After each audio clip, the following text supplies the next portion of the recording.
Près d'une semaine après l'interpellation de Jean-Pierre Amourou Belinga et de ses co-accusés, dont le colonel Raymond Thomas Etundiswe et Bruno Bidjan, le directeur général de Vision 4 Télévision, l'enquête a connu une nouvelle accélération aujourd'hui. Ce sont des interpellations qui sont intervenues, 5 au total, dans l'entourage de Jean-Pierre Amourou Belinga. Il s'agit notamment de la directrice commerciale et marketing du groupe Vision 4, du conseiller spécial de Jean-Pierre Amourou Belinga, la personne de Jean-Claude Fouda Abega, de Inès Belinga, la responsable de la communication du groupe de télévision Vision 4. Et il y a également Ivana Essomba et Mélissa Amourou, qui sont respectivement les épouses de Bruno Bidjan et de Jean-Pierre Amourou Belinga, qui sont donc auditionnés au CED depuis la mi-journée au moins.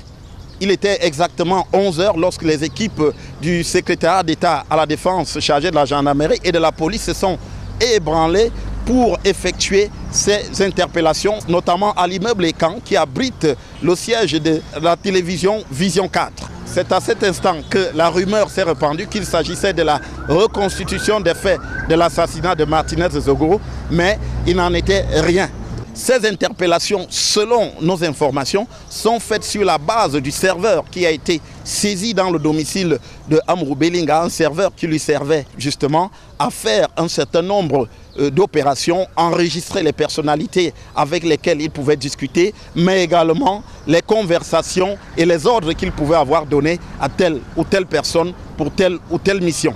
Les données de ces serveurs, d'après les explications que nous avons reçues, avaient été effacées pour brouiller les pistes. Mais les enquêteurs sont remontés à la source, notamment grâce à l'Agence nationale des technologies de l'information et de la communication antique, pour retracer l'ensemble de ces conversations, de ces ordres qui ont pu être donnés par Jean-Pierre Amourou Belinga et son entourage. On sait donc aujourd'hui à peu près le rôle des uns et des autres, d'où donc ces interpellations qui sont intervenues en début de matinée. À 2 reprises, il a fallu 2 descentes pour arriver à mettre la main sur toutes ces personnes. Désormais, face à l'impasse en ce qui concerne les aveux de Jean-Pierre Amourou Belinga, les enquêteurs mettent donc la pression pour que les autres éléments viennent conforter sa culpabilité, alors qu'au-delà même de l'assassinat de Martinez Zogo, il est de plus en plus question des chefs d'inculpation qui tournent autour de la violation des consignes et des actes de terrorisme, ce qui justifie amplement l'entrée du tribunal militaire dans ce dossier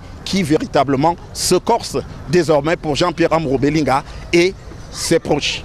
Pour Equinox Télévision, au secrétariat d'État à la Défense chargé de la gendarmerie, Joël Essengue, Guy Zogo.